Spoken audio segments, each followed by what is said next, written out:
الجول الثاني لأتلتيكو مدريد. من هنالك اللي جول.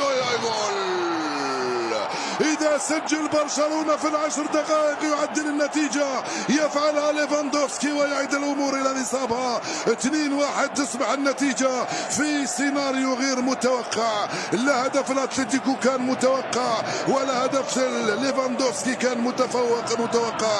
يفعلها وينفرد بالريادة. سيرلوت كوردي لامين ولامين الجول وبين أحضان الحارس وبلاك. تارة يسدد عوض أن يمرر. مع لامين جمال والتوزيع جول. توريس وجول. البارسا يعود من بعيد ويعدل النتيجة أمام أتلتيكو مدريد في غفلة من دفاعه. يا لا من تمريرة ويا لا من كرة. رافينيا لتوريس وتوريس في الجول. يعدل برشلونة النتيجة ب7 أرواح. هدفان لمثلهما تصبح النتيجة. هاي اللعبة وهاي الكرة. هاو كوندي من هنالك يرجع لرافينيا.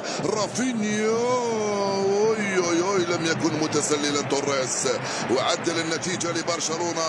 ضرب غير لامين جول.